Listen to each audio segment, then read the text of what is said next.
Hello?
Hello everyone.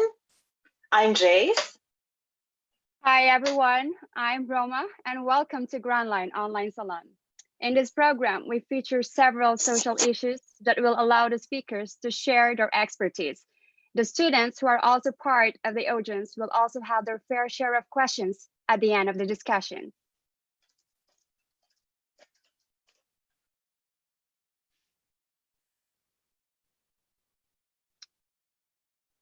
Ms. Jace? Ms. Jace? Ms. Jace, it's your turn.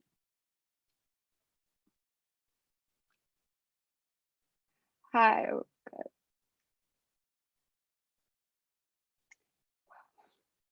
I'm sorry, I guess we're having some technical issues here. Ms. Jace?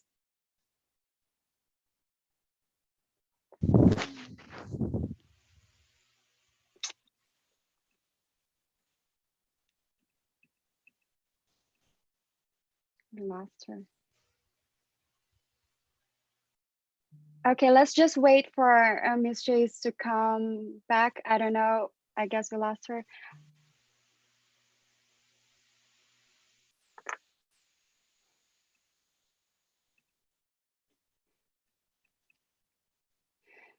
So how's everyone's doing now? I just want to ask the guests or some of the students. Hi, everyone. Are you there? No one's. Hello. Yes. Hi. Hi. Hi. I don't know who's the one talking here, but let's just wait for Miss Jace to come back. I don't know what really happened. Maybe there's some kind of technical issues here. But anyway, how's everyone's doing? I'm good. Right? Yeah, Miss Emmy. Yes.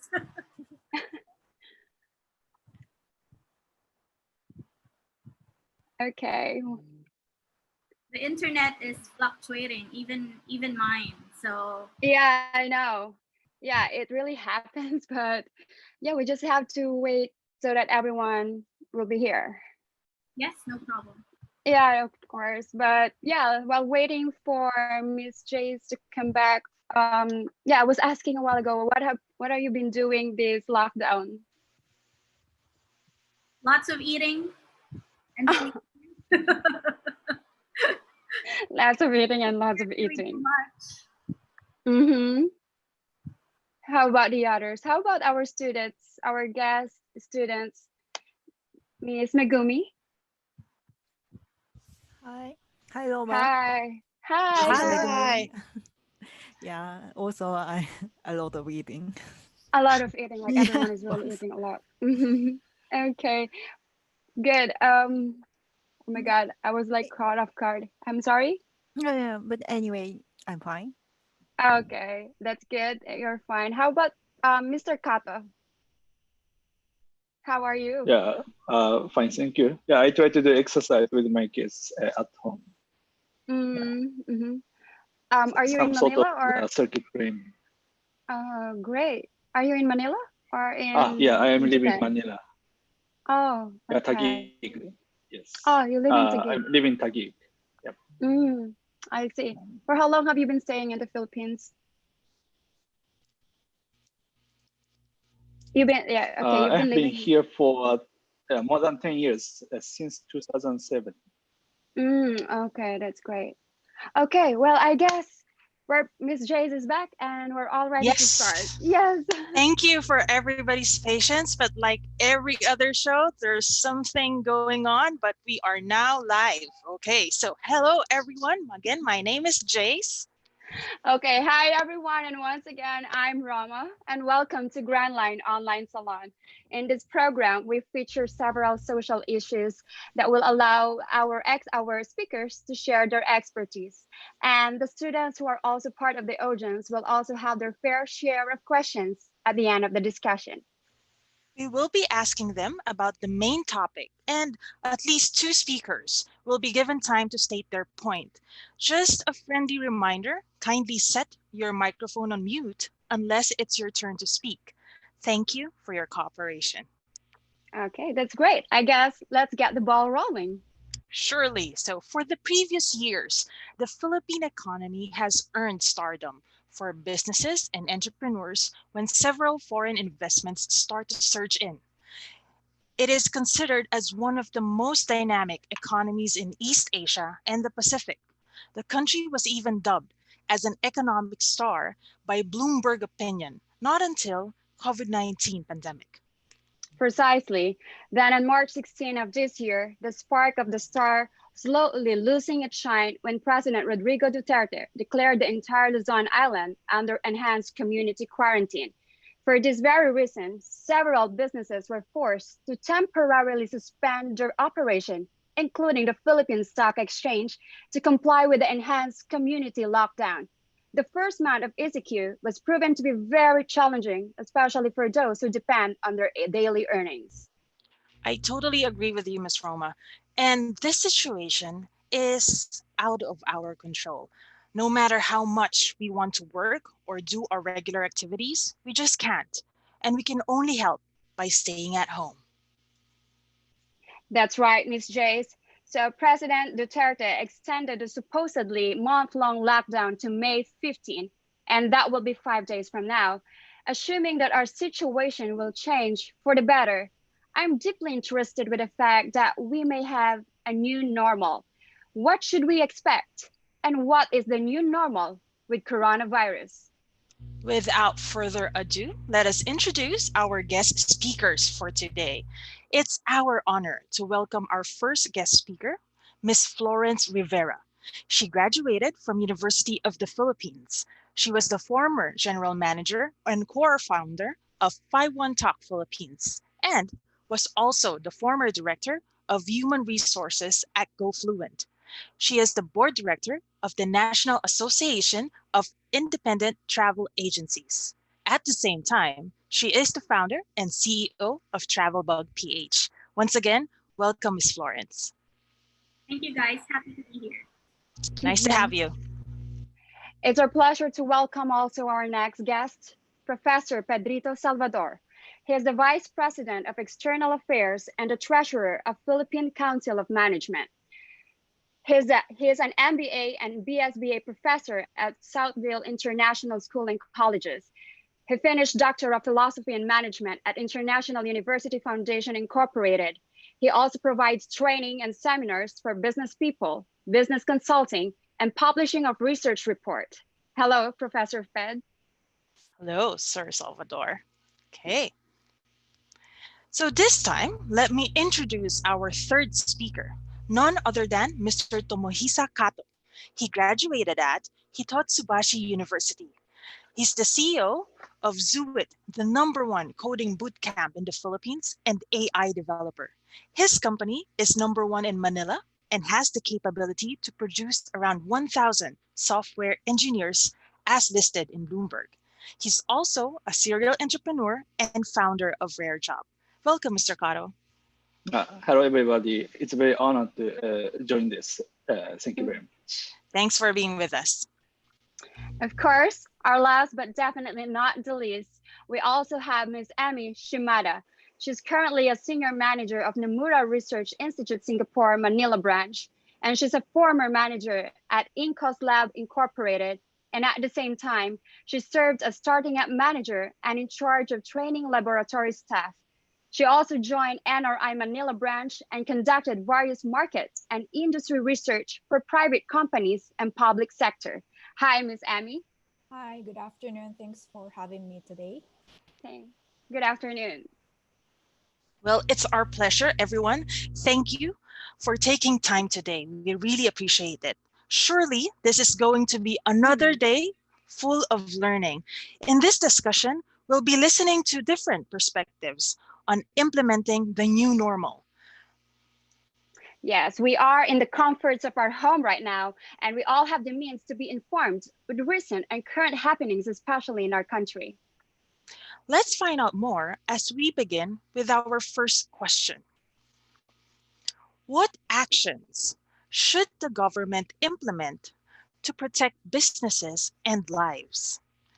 The Philippine government created IATF, or Interagency Task Force, to manage the emerging infectious disease resolution.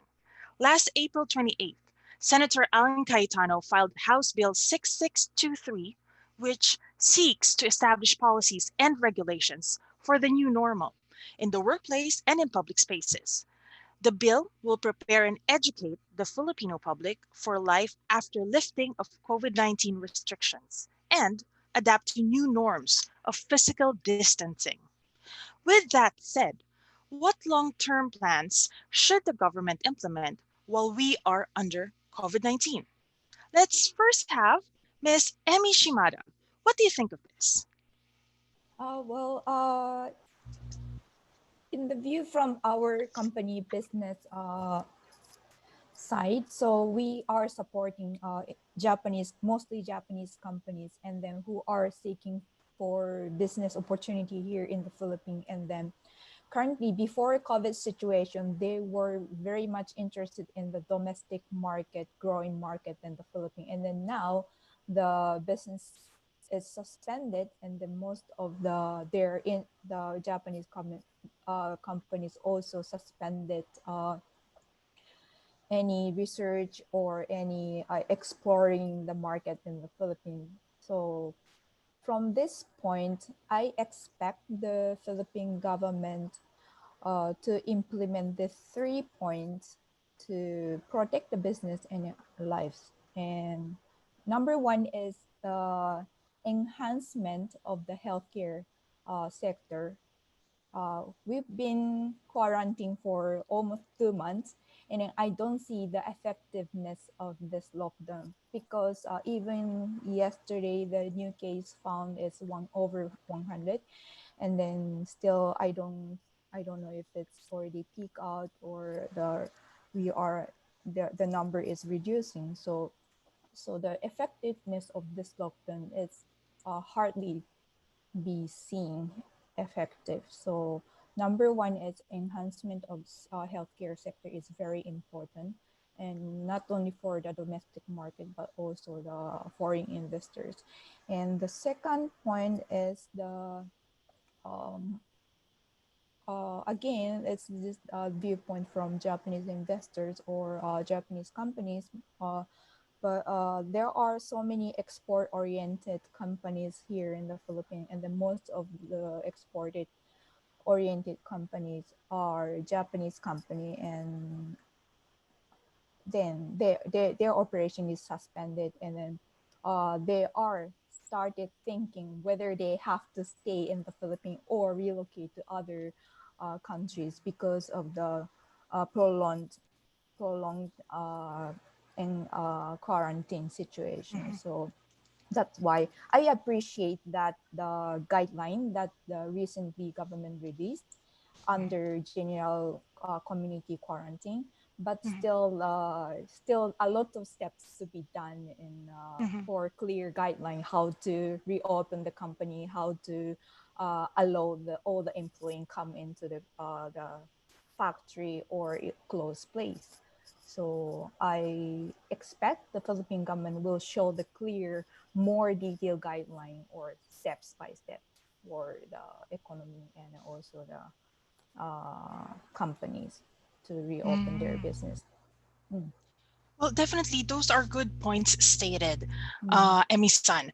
I would say I am on the same boat that upon the proclamation of the Philippine lockdown, it was a bitter pill to swallow for many, because the observance to boundaries and setting strict limits is not easy to regulate.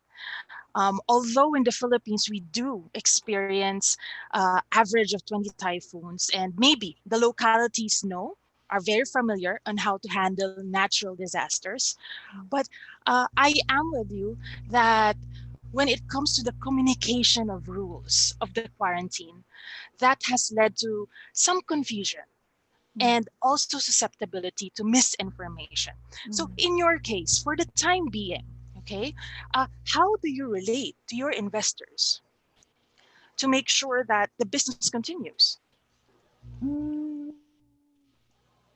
So we are still studying about the guideline, and I'm also studying the guideline, and then it should be translated or clearly disseminated the government intention or guideline itself. And then Mhm.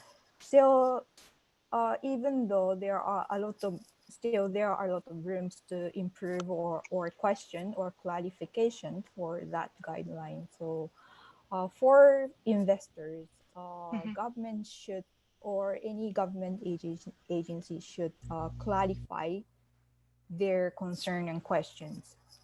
Okay. So, Emi-san, if I may continue, implementing new work guidelines in line with the government's recommendation wouldn't be too heavy to consider in a global aspect, because in your case, it will be a coordination of considering the government guidelines of the Philippines and so as Japan. So what direction do you take to manage your business?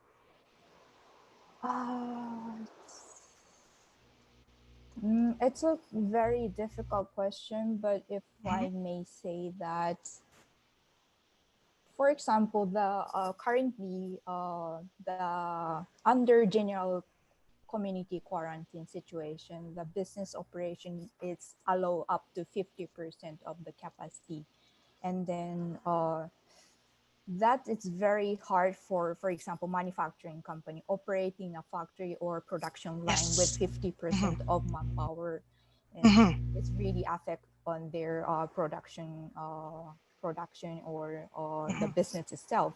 But still, yet they are still trying to figure out how to implement this 50%. So how can make it how can we produce a product with 50% capacity manpower? So still everyone is still figuring out how to do it, and hopefully government will gradually allow the manufacturing companies to operate with the full capacity. For example, I wouldn't say that it should be 100%, but at least 70% or 80%, at least they can operate fully Eventually, maybe. Yeah, eventually.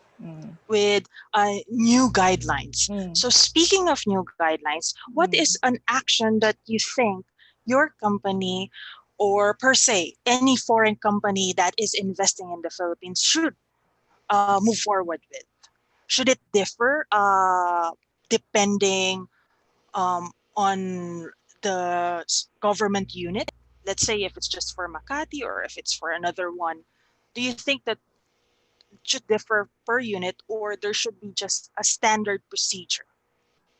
It's a very complicated situation in the Philippines because the operating the for example, operating a factory, the infrastructure is a must.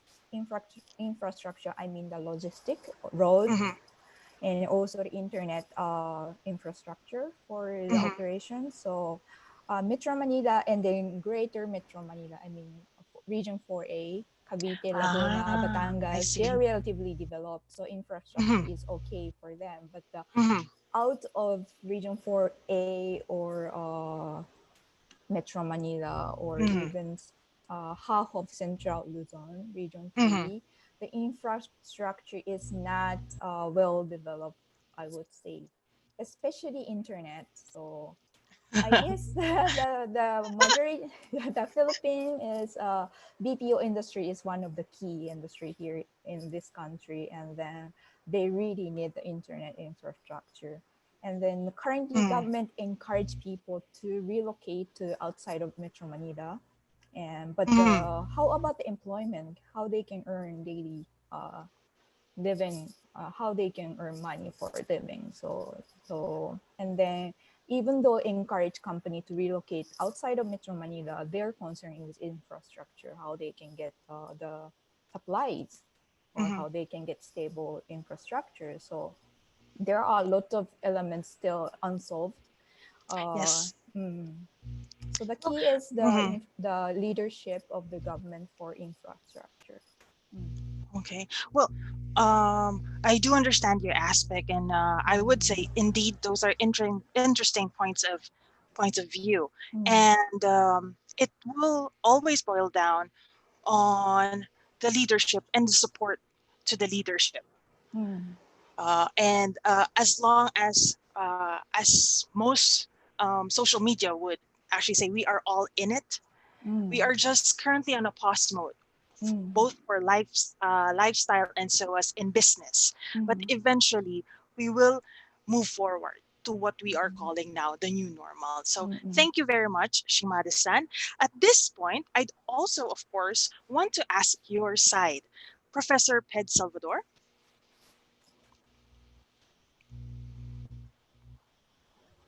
So, Professor Peds, once again, in our question, what do you think are the long-term plans that the government should implement while we are under COVID-19?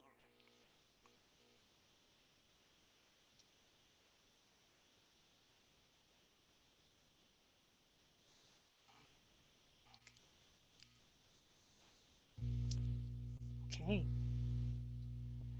Since it's a very interesting topic, perhaps I also would like to have our two other pristine guests to join in this question. Katu-san or Miss Flo, what are your ideas when it comes to this? Maybe let's simplify it. I would say, how long do you think we are to expect to be in this situation? Okay. Yes, Miss Flo? All right. So I'm in the tourism industry now, and the projection is that we are the worst hit among all the industries, by the way. And yes. the projection is we will only be able to recover maybe within 12 to 18 months. Wow. And now that we've been on lockdown for 2 months, right? Yeah, almost 2 months. I think it's time for the government to have some sort of strategy on how to actually fight this battle with COVID-19. We cannot be on lockdown forever. And we have to protect lives and livelihoods as well, because those two are connected, closely connected with each other. So there has to be some sort of plan on how we can open the economy slowly and cautiously. I believe Mr. Joey Concepcion and the private sector has started Project ARC. That's what they're doing in Manila now, where they're doing massive testing in some barangays. And yes, to prepare them to open up in the next 2 weeks. So I see. yes, so I think now that we're on lockdown, we should take advantage of the time to do massive testing, isolating and tracing, so that we can eventually open up the economy sooner will be better. Sooner than better. But do you think that these changes are adequate? The changes? Yeah. For the meantime, at least. Well, I think if you go into battle, the first thing you need is visibility, right? You need to know where the enemy is. You need data.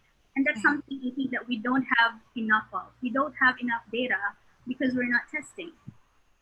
The only way we can have data about the COVID situation is if we test. And I mentioned Project ARC earlier. I think their plan is to map out the COVID situation in the Philippines. So would see where the yellow zones are, the red zones are, and the green or the safe zones are. And if we could do that, consumers will have the confidence to go out and start economic activity again. Maybe that's not a perfect plan, but I think it's something we can start with. Yes. I like the idea. It's simple, but it can be complicated, especially it can be overwhelming in the current situation right now. Again, there are so many misconceptions and the misdirections. So this is something first that needs to be settled so that when it comes to the general public, it will be a foot forward, one step at a time, but at least we're moving into one direction. Definitely. Thank you. In the side of software engineering, Katu-san, like earlier, I like it that Shimada-san that, and also Miss Flo did mention that it's been 2 months. But in this period of 2 months, although we've seen the delay in things, we've also seen the quick digital transformation of many of the industries. What's your opinion about this? Is it a good thing? Is it going to be a benefit for the new normal? That's what's going to be? I see.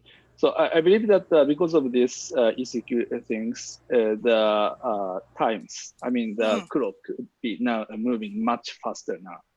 So before COVID-19, it took like 10 years, 20 years to shift digital, but now everybody are forced to be online. So I think this itself is a good thing, I believe. And of course, but to proceed to such an online, I believe that firstly, you have to standardize your operation before doing IT things. So, but I believe so many things are now still on the paper, and it depends on the staff rather than the procedure. So I think we have to work on it first.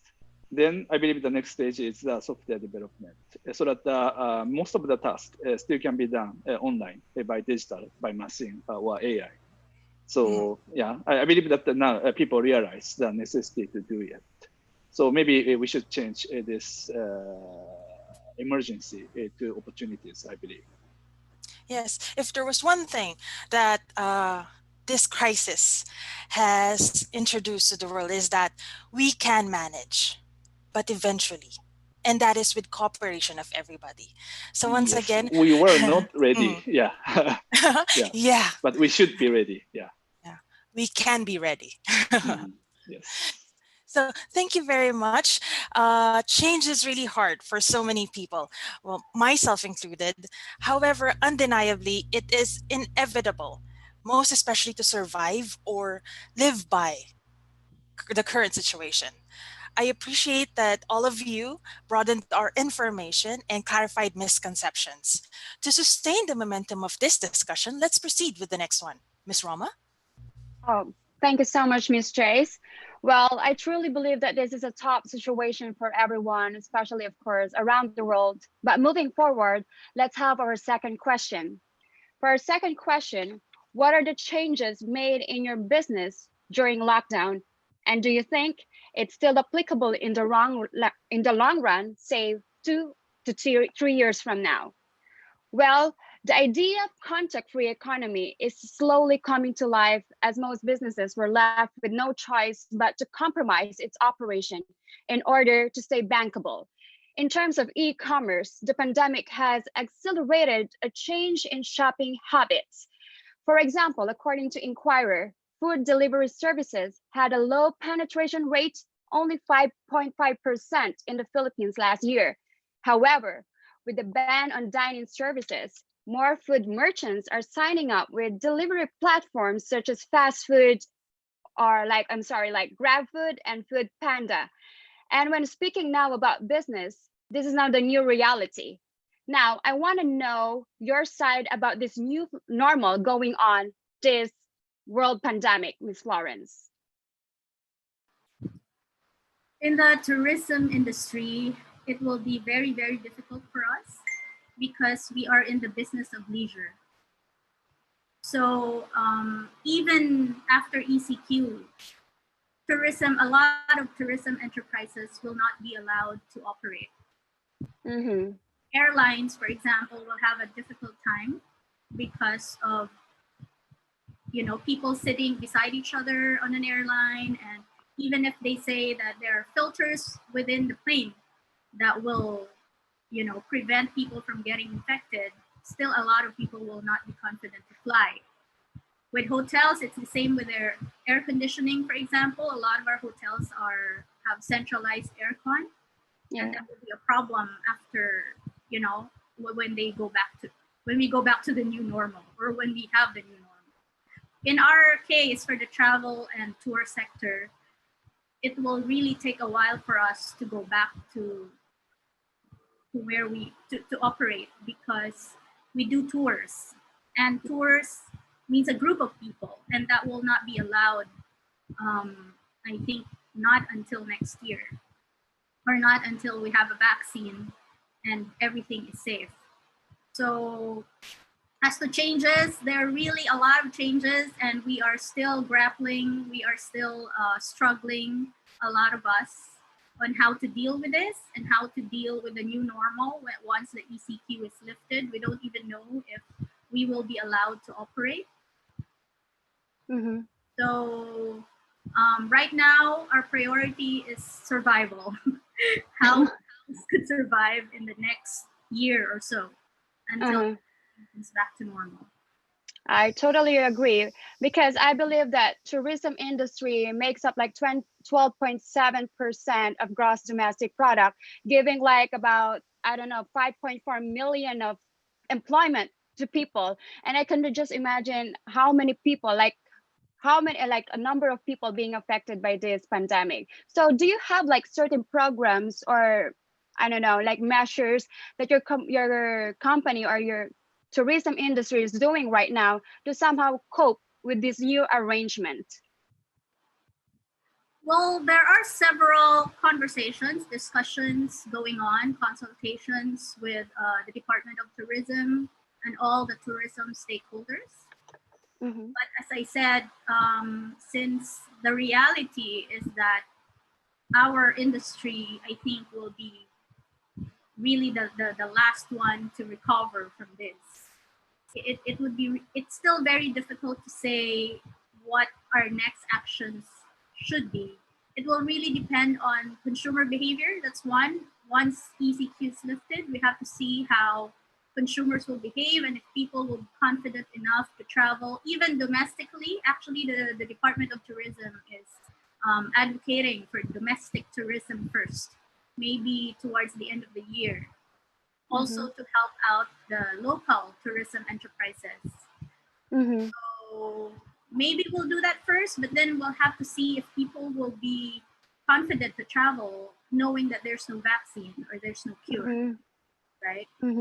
Yeah. So maybe people can travel within safe zones. That's why I really like the idea of Project ARC, where they will map out where the green zones are and where the red zones are, because then we can see which islands, for example, in the Philippines are safe to travel, where to go, what hotels are safe, those kinds of things. So I hope that the tourism industry can do something to help, because as you said, there are actually around 6 million people employed in the tourism industry, and I believe the tourism industry has contributed around 10 to 12%, actually 30% if you compute all the related industries as well, in the Philippine GDP in the last 2 years.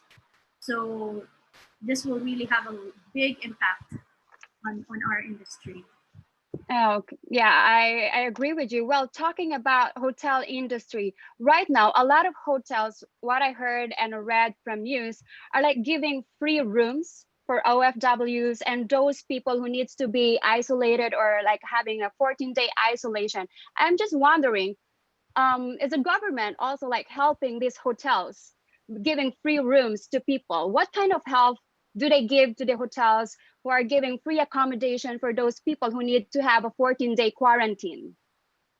Yes, actually, that's a project of the Department of Tourism.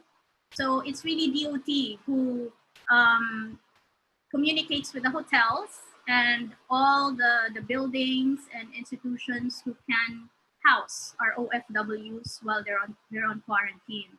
So I believe some of the hotels gave it for free, but some hotels are also paid.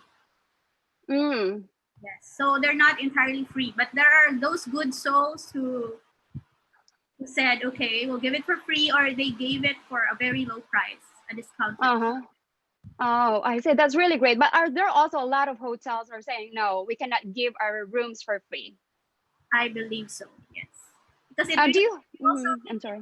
Depends on of course, the business situation of the hotel. If the lots of money, why not? You can give it for free, right? But there are also some smaller hotels, especially the Airbnb types or the hotel types, These people might not have enough money to sustain their businesses as well. So I'm not sure if they could just easily give that for free. Mm, okay. I'm sorry. Oh, okay, yeah, that's it. But how about, for example, for the OFWs, for example, they came from other country and they come home to the Philippines and they will be having this self-quarantine. Are they going to pay their own, I mean, room, or the government will also pay for them? Oh, I believe for the OFWs, they are given hotels for free. It's free. Oh. Yes. Mm. But the DOT pays for the hotels, or if the hotel gives it for free, the hotel owner gives it for free, then good. The government gets to save money, right? But on the OFW side, they're definitely given for free. They're not asked to pay as much, as far as I know. Like for the whole duration of 14-day quarantine. Yes. 14. How about those foreigners who were like stuck in the Philippines and cannot go out? Are they also like given some kind of like, I don't know, considerations about their hotel bills or something? Yes. I know some foreigners who were stuck that were also helped out by DOT. Though there were some who had to wait at the airport for days for their flight because the hotels technically are not allowed to operate under ECQ, right? So you go to a hotel and say, I want to check in. You can't do that. So you really have to coordinate with the government, with DOT, to see which hotels are allowed to take in. Yes. So yeah. But those who are stuck in the islands, for example, I believe they paid for their own accommodation. Oh, okay, understood. Well, actually, we have here students from the medical field, because I'm just like wondering, is this dangerous? Is this dangerous because the hotels are accommodating people abroad and having this quarantine in their hotels? Would it be also like dangerous somehow that could give more danger or harm to everyone because they are giving like free rooms to people? I believe they've taken the necessary precautions to make sure that the hotels are properly disinfected and cleaned, before or after the OFWs who've been quarantined their leaves, or before the next batch comes. I think that's also why DOT decided to stop the flights for a week, because they're having difficulty looking for hotels and places to put the OFWs in, because of course they have to clean it up and disinfect and make sure that it's really free of any virus before the batch comes in. So that's a challenge, because we have thousands of OFWs coming back. Okay, thank you so much, Miss Lawrence. That's really useful information we got from you. But anyway, I would like also to ask Mr. Kato. Yes. What's your opinion about this one? Okay, so I run the business of education, which I also believe that that is hardly hit by this COVID-19. And for example, our revenue once has gone almost to zero because we engage in a kind of classroom type of education. We teach coding for adults. It's called as a kind of coding boot camp. So at least before COVID-19, many companies in the PH are in need of the software developers. So we cultivate the people without any IT background. We help them to become software engineers. So yeah, then we have 5 classrooms in Makati and Quezon City with 184 seats, so that we can provide 1,000 developers every year. But however, yeah, because of this COVID-19, everything has come. So yeah, but since I know that there's a huge risk, so that's why I keep on eyeing on this COVID-19 since last February.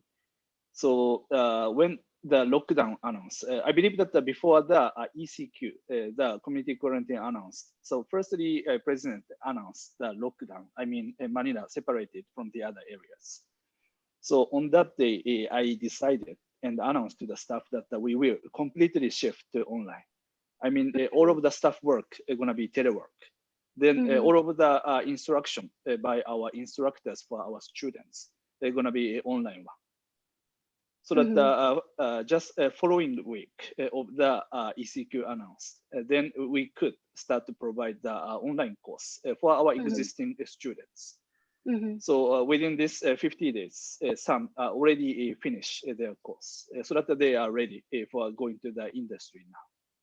And then, even for the new customers, last month, we've already started to sell our online course program. So I believe that, now we have successfully transferred from offline to online. So what I'm aiming to next is, I hope following quarter, we would sell to outside of the Philippines, because once we start to sell our online education program to people, then we don't care where students are located at. So before we can accept only the student from NCR, but now we can accommodate any part of the Philippines, or even from states, UK or New Zealand, Hong Kong, anywhere. Then I believe that Filipinos' hospitality or the labor cost is the best, one of the best in the world. So now everybody in the world realizes that education can be completed even in online. So our next step is maybe we should let the people around the world to realize that how Filipinos would be good at teaching, at least basics. So I believe that since the Filipinos is the best for IT BPO, so I believe they also can be the best for the online education. So I believe that is our company's next goal. I see. Just to make things clear, you are providing online education, like having teaching Filipinos about IT softwares. Yes, programming, coding. Yes. Oh, I see. I thought you are our competitor. I'm just kidding. Because Grandline is providing online education. I mean, teaching, of course, English. What I thought before is you're providing English studies for maybe Japanese clients. So you are providing. That's my previous company. I mean, I'm a serial entrepreneur. So what I'm talking about is the second one. But my former company I established is that could be the computer company. But teaching the English for online. I mean, Filipino teachers teaching English online to Japanese in Japan. So that company is already listed in Tokyo Stock Exchange market. So I believe that at least so many Japanese, millions of Japanese know that the Filipinos are really good at teaching English to Japanese. So the next things I need to do is, Filipinos also can be good at teaching coding to the people in English-speaking countries. I know. We have everything in the Philippines. Aside from we are beautiful and handsome, we are also good in IT. And in English. I'm just kidding. No. Okay. But anyway, thank you so much. I just want to ask just last question. Do you have like any programs or solution right now that you could possibly say it could be like a long-term innovation in your company? Since we have lots of changes right now because, sudden transition, working from home, do you have like a long-term solution or long-term program for your company? I guess we lost him. I'm not so sure if we should call it invention or not, but in an online setup, like a telework or online instruction, the key is people, I believe. So if people has a passion for performance or passion for learning, then regardless of what environment, like online or offline, they can perform well or they can learn well. So I believe after COVID-19, the value of people are more and more important than the offline setup. So maybe, our company has not come up with any invention itself, but at least we have great people suitable for this work after COVID-19. Okay, thank you so much. I was not actually talking about invention. I was talking about innovation. Innovation, or maybe yes. I was not saying about invention, but innovation or changes or development in your company. But you're actually right. It's not about innovation or development, but it's all about the people. It's all about the skill and the knowledge of the people that you have in your company. And I believe you have the best people, or you have the best employees in your company. Yeah, I believe so. Yes. Thank you so much, Mr. Caro. Do you want to add more information or anything that you want to ask or to other guests or to other students? Well, I wonder, Professor Ped is now ready for his talk. Oh yeah, I guess you saw him. So I guess we're done with our questions and answers. And thank you so much. This was very helpful, and we learned a lot from the both of you, Mr. Kato and Miss Florence. And Miss Jace? And thank you, Miss Roma. And don't worry, Kato-san, I'm as excited as you, because we will also have a question for for Professor Ped, specifically from one of our YouTube viewers. But just before we go forward, I would agree, be it manufacturing industry, be it tourism industry, education industry, it's most likely that the future consumers and business behavior will change as a result of this crisis. So it's just a matter of what transformation initiatives are we going to move forward with. Okay, so as I mentioned earlier, after listening to the different insights of our dear guests, now we will be having our Q&A. So at this point, we would like to ask the participation of our audience or YouTube viewers and allow you to ask your question. So when you do, please state your name first and the name of the guest the question is intended for. If it is not specific, you could just simply say it will be for any to answer. So let me jump right in. So like I told you, you guys earlier, from one of our YouTube viewers and directly to Professor Peds. Okay, so Professor Peds, in one of the discussions earlier, we were talking about the actions that the government should implement to protect business and lives. Our YouTube viewer is actually curious about the penalties that it is involved. Could you tell us a little information about it? What do you know about the penalties that are involved in not following, in being not in accordance with the current rules of the Philippine government? Actually, there has been a lot of debate in the social media about that penalty. Many are saying that it is acceptable, and many are not acceptable. But for me, in my writings, in my posting in the Facebook, I keep on monitoring what South Korea, Taiwan, Japan, and Singapore, as well as Vietnam. Now, I noticed that in those countries, South Korea is more systematized, and Singapore and also Taiwan. But Vietnam is a different thing. It is the only socialist countries among them. And somehow when you say socialist, somehow communism in nature, they are more totalitarian. Therefore, they only implement a very tight control. And what happened, they achieved at least 200 cases and 0 death. You know, in a socialist republic, the implementation of control is very high.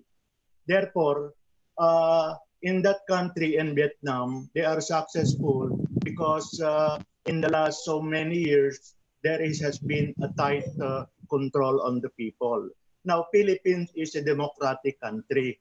That's why they could not implement the methods that are being done in Vietnam. And the only way to accept is to embrace penalty. Now, I always believe that discipline, penalty is requirement to stabilize a system. Without a penalty in the value of the Filipinos, if you will not have a control, then everybody is in anarchy. Therefore, in a democracy, to accept it, you need to implement those control. That's why I believe that implementing a penalty, but penalty that is acceptable to the majority of the people should be the one that should be implemented, and not a penalty that is not acceptable to the majority of the Filipino people. I think, Professor Peds, with much consideration, people will understand. And I also believe that our YouTube viewer is very much satisfied to your with your answer. So thank you for sharing your expertise. At this point, we also have students that would like, former students who would like to ask questions to any of our dear guests. So perhaps, who wants to go first? Okay, I'm Keisuke Hibino. Hi, Mr. Keisuke Hibino. Who do you want to ask your question to? I'd like to ask Florence, because I love traveling and also I miss the atmosphere of Grand Line. And then a lot of things have been changing because of due to the COVID-19. But I think there will be some change in the travel or how to travel in the future. So do you have any idea or future view about regarding the travel in the future? Well, it's good to have a traveler here. Yep, of course. I love Philippines. It's a good travel question. Changes in travel, definitely. I think travel will change enormously once COVID-19 is over. For one, I think big groups, for example, may be avoided, as well as eating buffets in restaurants. And when you join tour groups, usually you eat buffets, and that might have to change. So flying on airlines, they're saying that maybe the middle seats may have to be empty to follow physical distancing. I see. So there are many things, I think, that yeah, I think so. How about the changing of the technology, like other speakers says regarding the online or using AI or for the COVID-19? So like using Google Street View or any idea is okay. Like technology. You're still asking me, right? Yes, right. Okay. In travel, yes, I think we will be seeing a lot of businesses going online because of what happened. Though in the Philippines, a lot of Filipinos still prefer to go to an actual office. You know, when we're still very, I think, largely traditional. And a lot of people don't have credit cards yet in the Philippines. So it's very difficult to buy something online. Plus, there are a lot of online scams. You know, a lot of travel sites online that are not really reliable. So I think these are challenges that we have to face. But yes, definitely we will be seeing a lot of online businesses Thank you very much. in the next coming months. Travel businesses. Thank you, Jace. You're welcome. And thank you too, Ms. Flo. Definitely, I think when it comes to financial literacy and the Shimada-san did mention this earlier, the technological platform, it needs constant revision and of course, transformation, especially in our country. So at this point, for our last question, I would like to call another one. Okay. Do we have, I think, Ms. Megumi? Hi. Yamamoto? This is Hi, Megumi. Ms. Yamamoto. Hi, this Go is ahead. Megumi speaking. Thank you. Before my question, I'd like to say thank you for all speakers because I think there are a lot of insight in this session. So I'd like to ask about business continuity plan (BCP). I don't know the situation in Philippines, but in Japan, many companies have a BCP, business continuity plan, because there are a lot of natural disaster in Japan. So, but in this situation, in this Corona situation, it didn't work well. So I think we have to reconsider BCP after this COVID-19 situation.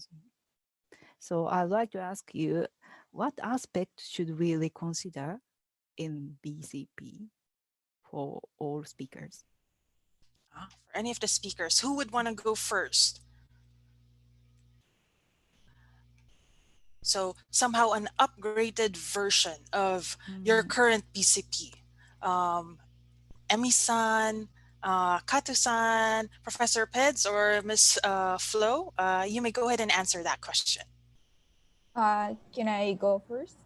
Go ahead, Emi-san. So in my company case, my company prepared several type of scenario for business continuity plan. So for we already prepared back a few weeks ago, and scenario is what if the ECQ is extended again, or ECQ will be lifted on May 16. So we prepare several scenario, and then we planned how to reopen our office, and how many people will step in first in the office, and how we gradually increase the number of employee in the office. So those kind of plan we discuss within the company, and we also recommend our client to prepare the business continuity plan. And also currently, I guess there are a lot of demand or needs on the risk management. So nobody expected this kind of situation. So each company has to prepare the risk management plan or procedure or process, how to do it. Okay, can I ask you about your scenario? I cannot mention it, but for example, firstly, the admin staff will go to the office. What if the ECQ is lifted on May 16 in the Philippine case? And firstly, admin, we have several groups of business unit in the company, and then the admin staff will go first, and then after they settled on everything in the office. And gradually, for example, managers will go to the office and start working in the office environment. But fortunately, our company is a consulting company, and most of the work we can do at home. So work from home, we implemented work from home even though before COVID situation. So the business-wise, the work itself is not hugely affected, but the affected part is we need to go to the client company to do face-to-face meetings, but we are prevented from doing face-to-face meetings. So that's why. So we have to coordinate with our client as well to reopen the face-to-face meeting. When will be the best good timing for us to meet face-to-face? Because even though GCQ situation, maybe we are not allowed to meet because we were not sure that if there are another spread, the virus spread coming in. So under our business continuity, we closely monitor the government direction, but also our client side situation. Thank you. Thank you. Would the other guest also like to answer the same question, Kato-san? Yeah. So yeah, hearing your question, Megumi-san, I just realized that, well, maybe we have never planned any BCP, business continuity plan. Yeah. And we will not. That is because kind of BCP sounds like a very defensive. But yeah, as I told you, I'm taking this as more like opportunities to enhance our market to global. So that's why I think that yeah, most important thing is for this COVID. I mean, after COVID-19, what would be the best business in your market? then to realize those business within your company, then what kind of action is in need? So maybe we should think about in that sequences. So yeah, so if so, then maybe continuation is just one of the sub issue. So so at least I try to think things like in that way. So your question is, what in my company, what will we do after this situation? Well, maybe the winners of your market. What winners would do in your market after COVID-19? It's a difficult question because I'm working in the pharmaceutical industry, and almost all companies are global company because medicine is how to say it. Medicine was used all over the world, but in this situation we met a lot of trouble, like how do I say that? Some factory were concentrated in India, so in the case we cannot get the how to say the seed of medicine. I don't know, sorry, how to say call, but yeah, we cannot correct many materials to make medicines. So maybe we have to think our factory should be separated, spread all over the world, not concentrate only China or only India like these things. This is first point, and next point is transport. I think the main, it's the trouble is really similar than the first one. We cannot transport enough from other country because of the resource of transportation or like these things. So we have to stretch some medicine or some, how they say, it's difficult to explain. Yeah. So I think I definitely agree with it. But like for example, the role division between the countries would be largely changed. Or the transportation between the countries is also largely changed. So in other words, the best practice is also largely changed. So you need to think about what would be the best practice after COVID-19. So if you think about in that way, only the downside risk is the COVID-19 things is kind of solved immediately. Like for example, some people invented the vaccination or antivirus drug, then immediately solved. Then the best practice should go back to the original one. That is a kind of downside risk if you start to think about the best practice after COVID-19. It's a difficult question because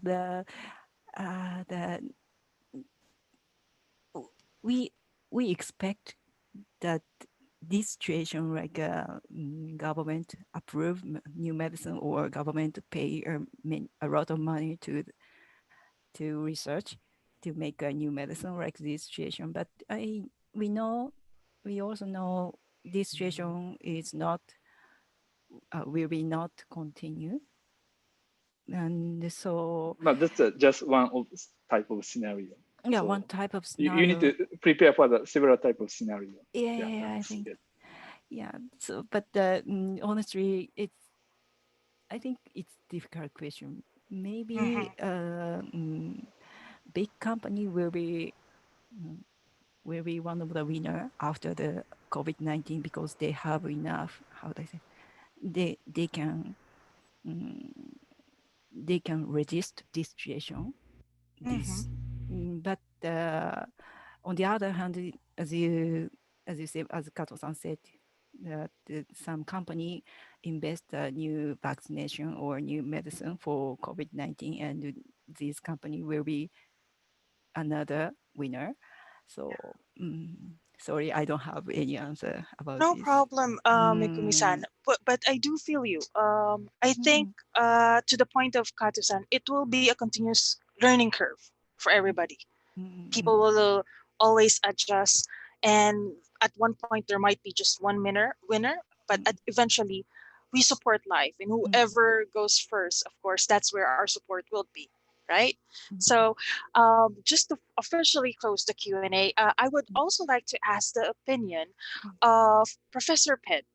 And the question of Megumi-san, what can you add?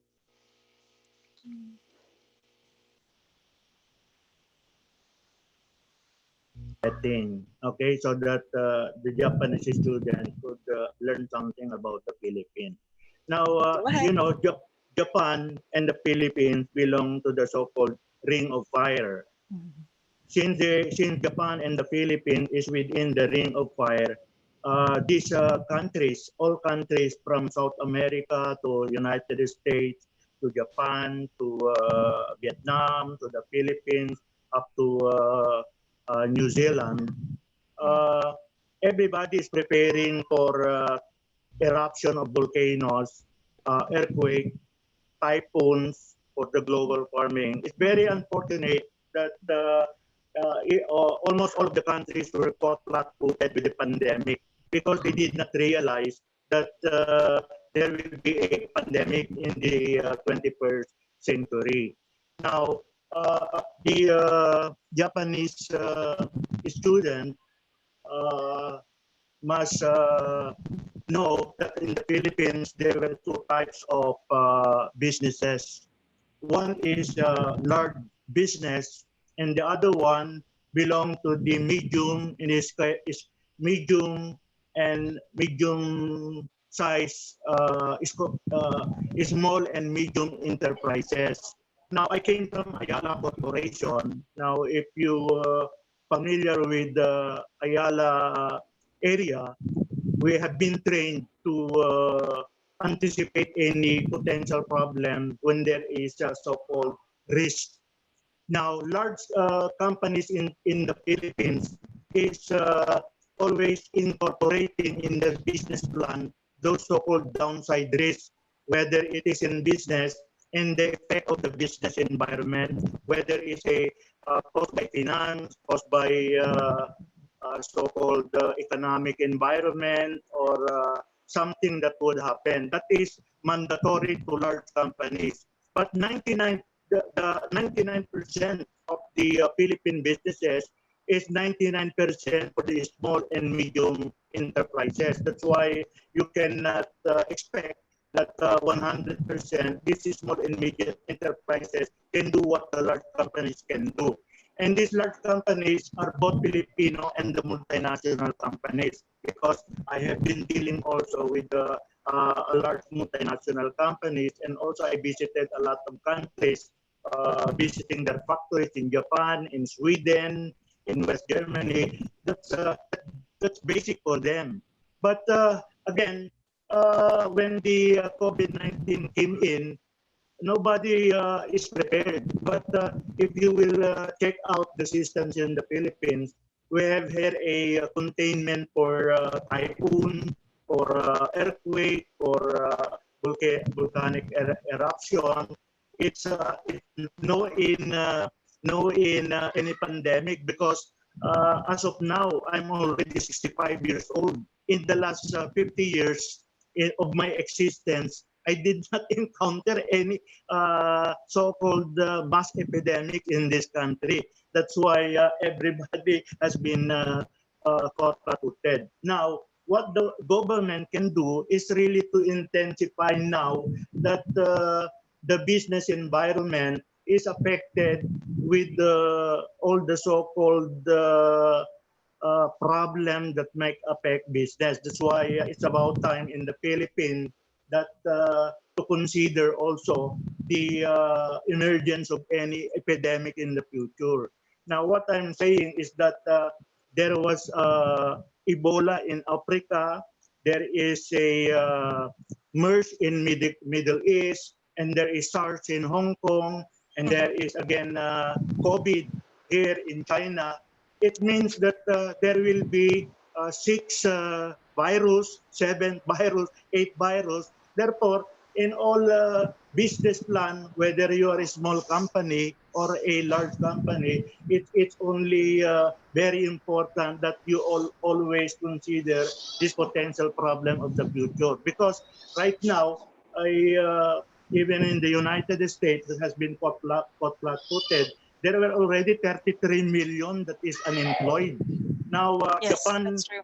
GDP has shrunk to 22%, and Germany and Italy, everybody is really affected with COVID-19. Therefore, Mhm.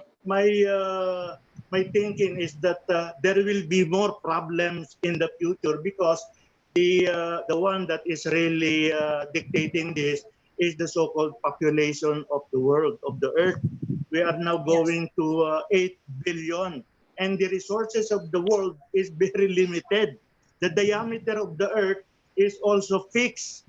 Therefore, everybody will be claiming these limited economic resources. Therefore, if all the mountains are covered with forests because of the continuing increase in the population, then this forest will be eliminated and converted to space for the so-called increase in population. That's why I am thinking and I am seeing that in the future there will be more problems. That's why it is really very important now that all countries must be in solidarity. Nobody can exist one country against another country.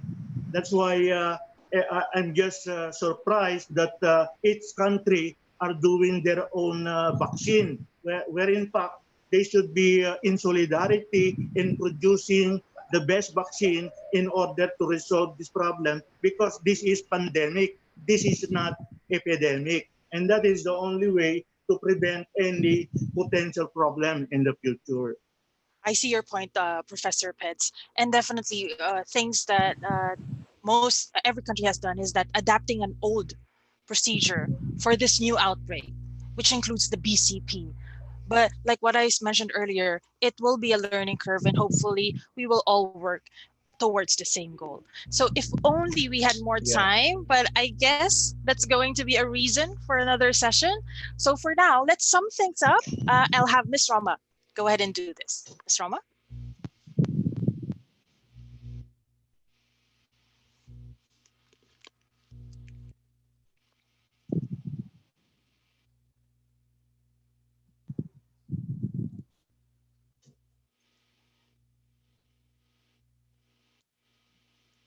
Oh, sorry, Miss Roma. I think you're on mute.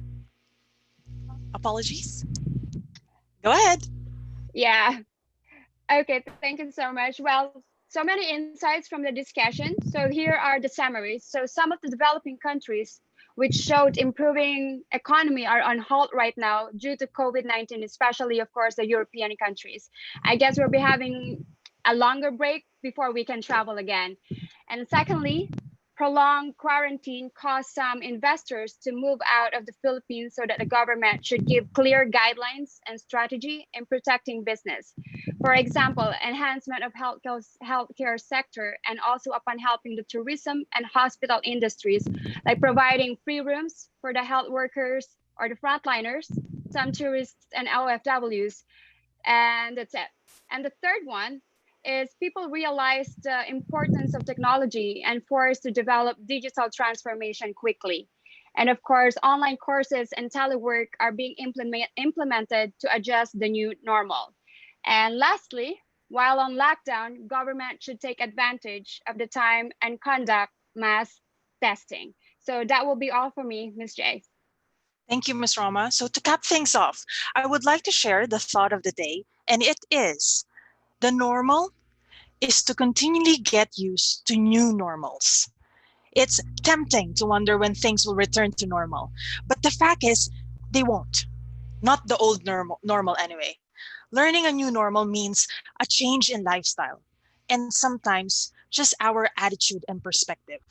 This crisis massively changed how we live our lives, knowing what really matters most and what sustains life.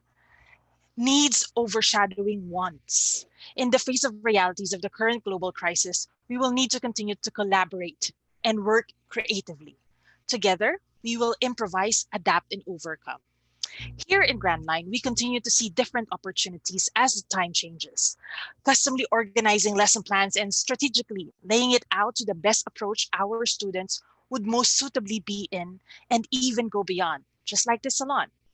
Your trust goes a long way, and we most definitely intend to keep it. Your business English improvement is our real success. We hope to be partnering with you more in the future. Thank you so much, Ms. J. So we would like to thank our guests for today and to everyone who joined us, including the technical staff.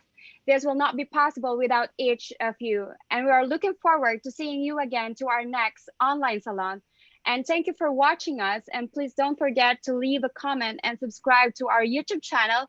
And as we end this session, I leave you with our company's tagline, success is dependent on effort. Again, this is Jace. And this is Rama. For now, stay safe, everyone. Thank you.